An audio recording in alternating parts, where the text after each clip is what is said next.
दर्शकवृन्द, टी20 विश्वकपमा Nepali cricket टोली फेरि एकपटक अभागी साबित भएको छ। सन् 2024मा अमेरिका र वेस्ट इन्डिजमा संयुक्त रूपमा आयोजना भएको टी20 विश्वकपमा बलियो टिम दक्षिण अफ्रिका विरुद्ध जितको मुखैमा पुगेर 1 रनले हार बेहोरेको नेपाली टोली त्यसको 2 वर्षपछि भारतमा आयोजना भएको टी20 विश्वकपमा अर्को बलियो टोली इङ्ल्यान्ड विरुद्ध जितको मुखैमा पुगेर 4 रनको हार बेहोर्न बाध्य भएको छ। 185 रनको विशाल लक्ष्य पछ्याउने क्रममा नेपाली टोलीलाई जितका लागि अन्तिम ओभरमा मात्र 10 रन बनाउन आवश्यक थियो। तर इङ्ल्यान्डका फास्ट बलर सामकरनले उत्कृष्ट बलिङ भेरिएसनको प्रयोग गर्दै मात्रै 5 रन दिए र आफ्नो टोलीलाई 4 रनको सनसनीपूर्ण जित दिलाउन सफल भए। मुखैमा पुगेको जित फेरि हारमा परिणत हुँदा नेपाली क्रिकेटका फ्यानहरूलाई अहिले पत्याउनै गाह्रो भइरहेको छ। तर पनि के गर्ने, सत्य स्वीकार्नै पर्छ। नेपाली टोली इङ्ल्यान्ड जस्तो विश्व क्रिकेटकै पावर हाउस विरुद्ध जितको मुखैमा पुगेर हार बेहोर्न बाध्य भएको छ। यदि नेपाली टोलीले क्रिकेटको जन्मदाता तथा 2 पटकको टी20 विश्वकपको च्याम्पियन र 1 पटकको ओडिआई विश्वकपको च्याम्पियन इङ्ल्यान्डलाई पराजित गरेर विश्व क्रिकेटमा हलचल ल्याएको भए क्या शानदार अनुभव हुने थियो।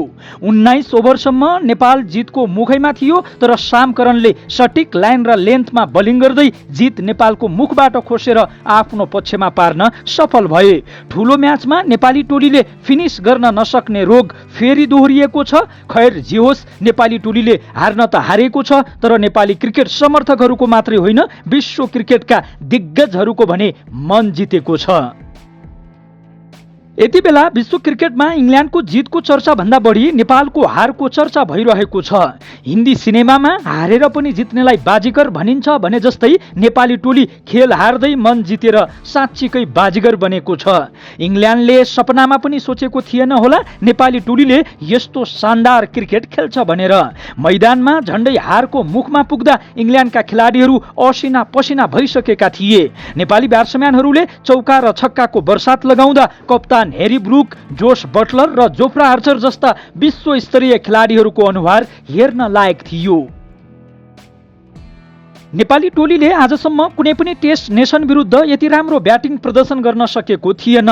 विगतमा नेपाली टोलीले टेस्ट नेसनहरूलाई टक्कर दिँदा बलरहरू नायक हुन्थे, तर यो खेलमा भने ब्याट्सम्यानहरू हाबी बने। खेल अगाडि मुम्बईको पिचमा इङ्ल्यान्डले झण्डै 300 रन बनाउन सक्छ भन्नेसम्मको चर्चा पनि चलेको थियो। नेपाली बलरहरूले इङ्ल्यान्डलाई 184 रनमा रोकेर केही हदसम्म राहतको सास फेर्ने खालको प्रदर्शन गरे, तर ब्याट्सम्यानहरूले भने विश्व क्रिकेटमा जुनसुकै जति बलियो टोली विरुद्ध पनि भोलिका दिनमा शिर ठाडो हुने गरी इङ्ल्यान्ड जस्तो बलियो टोली विरुद्ध कमालको प्रदर्शन गरे। यो बीचमा लोकेश बमको प्रदर्शन सबैभन्दा शानदार रह्यो। भलै उनले खेललाई शानदार फिनिस गरेर जित नेपालको पक्षमा ल्याउन सकेनन्, तर नेपाली टोलीलाई जितको मुखसम्म पुर्याउन उनको प्रदर्शन सबैभन्दा दमदार रह्यो। कप्तान रोहित पौडेल र उपकप्तान दिपेन्द्र सिंह ऐरी आउट भइसकेपछि इङ्ल्यान्ड बलियो देखिएको थियो, तर लोकेशले चौका र छक्काको बर्सात लगाउँदै नेपाली टोलीलाई जितको ढोकासम्मै पुर्याएका थिए, तर त्यो ढोका उघारेर भित्र छिर्न भने सकेनन्। तर पनि ठिकै छ, लोकेशले यो विश्वकपमा व्यक्तिगत रूपमा शानदार सुरुवात गरेका छन्। जोफ्रा आर्चर जस्तो विश्व क्रिकेटको अब्बल विरुद्ध लगातार 2 छक्का प्रहार गरेर उनले आफूलाई अब्बल ब्याट्सम्यान रहेको प्रमाणित गरेका छन्। यो खेलमा नेपाली टोलीका उपकप्तान दिपेन्द्र सिंह ऐरीको प्रदर्शन पनि मन छुने खालको रह्यो। उनले यो खेलमा कुनै एउटा क्षेत्रमा मात्रै राम्रो प्रदर्शन गरेनन्, उनले बलिङ, ब्याटिङ र फिल्डिङ तीनवटै क्षेत्रमा शानदार प्रदर्शन गरेर नेपाली क्रिकेट समर्थकहरूको फेरि एकपटक मन जितेका छन्।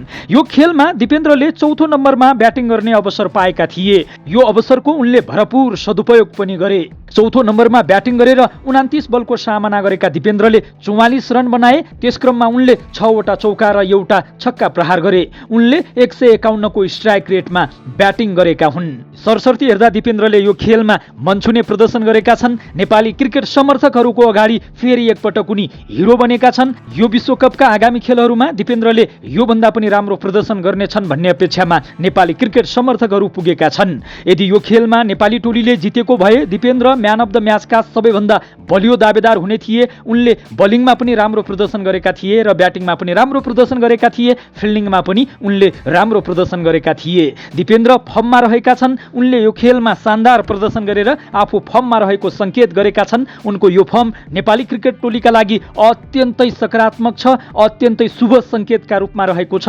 आशा गरौँ दिपेन्द्रले यसरी नै ग्रुप सी का अबका 3 खेलमा शानदार प्रदर्शन गरेर नेपाली क्रिकेट टोलीलाई सुपर 8 सम्म पुर्याउन्।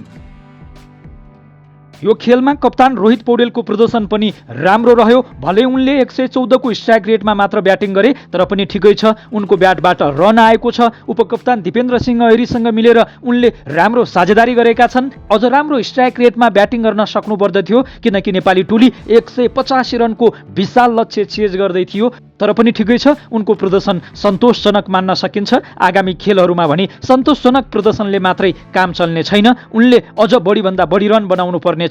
उनले कप्तानीमा पनि सटिक योगदान दिनुपर्नेछ भने ब्याटिङमा पनि शानदार प्रदर्शन गर्नुपर्ने हुन्छ। यो खेलमा नेपाली टोलीका ओपनर ब्याट्सम्यान कुशल भुर्तेलको प्रदर्शन पनि शानदार रह्यो, मनछुने रह्यो। उनको प्रदर्शनको पनि जति तारिफ गर्यो त्यति कम हुन्छ, किनकि भुर्तेलले सुरुवातबाटै इङ्ल्यान्डका बलरहरूलाई दबावमा राखेका थिए।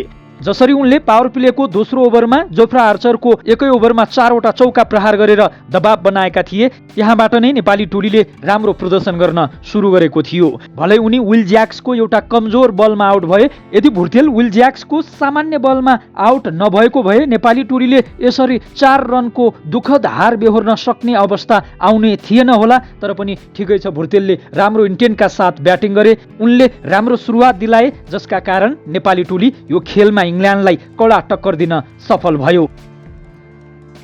यो खेलमा आसिफ शेखको प्रदर्शन भने त्यति राम्रो हुन सकेन। आसिफले 9 बलमा 7 रन मात्रै बनाए। उनले 77 को स्ट्राइक रेटमा ब्याटिङ गरे। यदि आसिफले पनि भुर्तेललाई राम्रो साथ र सपोर्ट गरेको भए नेपाली टोली जितसम्म पुग्न सक्थ्यो। तर आसिफ आफ्नो जिम्मेवारी निभाउन असफल भए, जिम्मेवारीलाई आफ्नो काँधमा बोक्न असफल भए। यो खेलमा आसिफको प्रदर्शन लज्जास्पद रह्यो, आलोचनाले भरिएको रह्यो। यो खेलमा आरिफ शेखको प्रदर्शन पनि त्यति राम्रो हुन सकेन। भलै उनले जोफ्रा आर्चरको एउटा बलमा छक्का अवश्य प्रहार गरे, तर नेपाली टोलीले यदि इङ्ल्यान्ड जस्तो बलियो टोलीलाई 185 रनको लक्ष्य चेज गरेर जित्नु थियो भने आरिफले अझ बढी रन बनाउन आवश्यक थियो, अझ राम्रो स्ट्राइक रेटमा ब्याटिङ गर्नु आवश्यक थियो। तर उनी राम्रो ब्याटिङ गर्न चुके, खेललाई फिनिस गर्न चुके। समग्रमा भन्नुपर्दा यो खेलमा नेपाली टोलीको ब्याटिङ प्रदर्शन राम्रो रह्यो। नेपाली ब्याट्सम्यानहरूले मन जितेका छन्। आगामी दिनमा नेपाली ब्याट्सम्यानहरूको प्रदर्शन अझै राम्रो हुनेछ भन्ने अपेक्षा गर्न सकिन्छ। अब चर्चा गरौँ बलिङको। यो खेलमा इङ्ल्यान्डका कप्तान ह्यारी ब्रुकले टस जितेका थिए र पहिले ब्याटिङ रोज्ने निर्णय गरेका थिए। नेपाली बलरहरूले पावर प्लेमा निकै नै दबावमा राखेका थिए। मध्य ओभर र डेथ ओभरमा भने इङ्ल्यान्ड शानदार प्रदर्शन गर्न सफल भयो र आफ्नो स्कोर 184 रन सम्म पुर्याउन सफल भयो। बलरहरूको व्यक्तिगत प्रदर्शनको बारेमा चर्चा गर्नुपर्दा नन्दन यादवको प्रदर्शन सबैभन्दा दमदार रह्यो। 3 ओभर बलिङ गरेका नन्दनले 25 रन खर्चेर 2 विकेट लिए। उनले जोस बटलर जस्तो राम्रो टचमा देखिएका ब्याट्सम्यानलाई आउट गरेका थिए। नन्दनले सटिक लाइन र लेन्थमा बल फालेका थिए। उनको रनिङको पनि कमेन्टेटरहरूले चर्चा गरेका थिए। खैर जे होस्, नन्दन यादवले यो खेलमा राम्रो छाप छोडेका छन्।